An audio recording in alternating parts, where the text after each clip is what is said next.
श्री राधे श्याम। हमने अभी तक मीरा की लीला की चर्चा में या चरित्र में अभी तक देखा कि मीरा जी के 5.5 वर्ष की बच्ची रहती है और मीरा जी के पास ठाकुर जी आते हैं सेवा के लिए।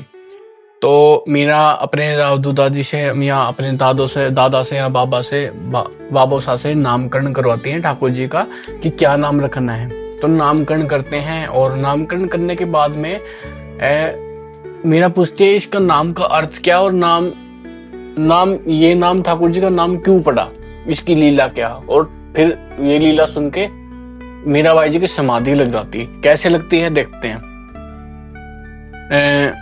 आप नाम लीजिए, मुझे अच्छा लगेगा। यहां तक हो गया था। श्री रावदू दादी ने बोला कि गिरधर।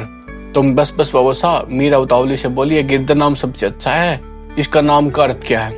दिवाली के दूसरे दिन अन्नकूट होता है ना, जिस दिन अपने 4 बजानाथ को 56 भोग अर्पित किए जाते हैं। अपने यहाँ उसी दिन को खेखरा कहते हैं। याद हो तुझे, उस दिन गाय को भड़काया जाता है, शाम को बैलों की पूजा की जाती है।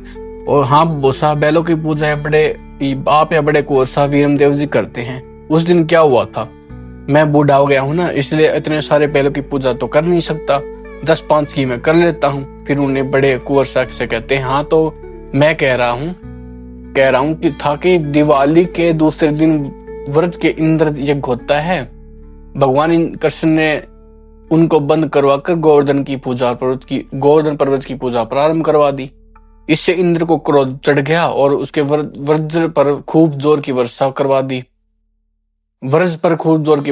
दी। बड़े बड़े आधा शेर के ओले पड़ने लगे और बैल बांधने की रस्सी होती है ना, वैसी मोटी मोटी धाराएं पानी के पड़ने लगी। ओलों की मार और पानी की बौछारों से लोग घबराए। उन्होंने भगवान को पुकारा। भगवान सबको मेरे गोवर्धन के समीप गए और उसे हाथ से ऊपर उठाकर छत्र की भांति तान दिया।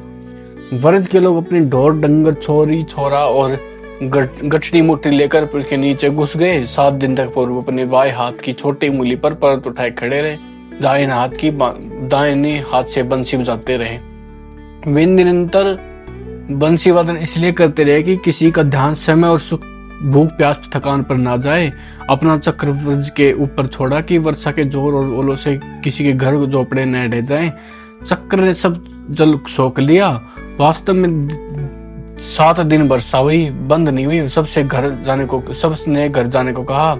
उनके निकल जाने पर पर्वत जो का जो नीचे रख दिया। उस दिन से उनका नाम गिरधारी तो गिरधर पड़ गया। समझी बेटा। कहते हैं दूजा जी ने मीरा की ओर देखा और देखते ही देखते वो चौंक पड़े, मतलब लीला समाप्त होने के बाद में। और चौंक ऐसे पड़े कि कुछ करे उसके पूरे ही मीरा उसके पास खड़े एक बालक ने क्या हुआ मीरा कहकर उसे हाथ से हिलाया और मीरा चेताहीन मूर्ति की बातें भूमि पर जा गिरी। लीला सुनते ही भूमि पर गिर गई बेहोशी की हालत में। दूदाजी सिद्धरतापूर्वक उसे गोद में उठाकर बाहर के महल में चले गए।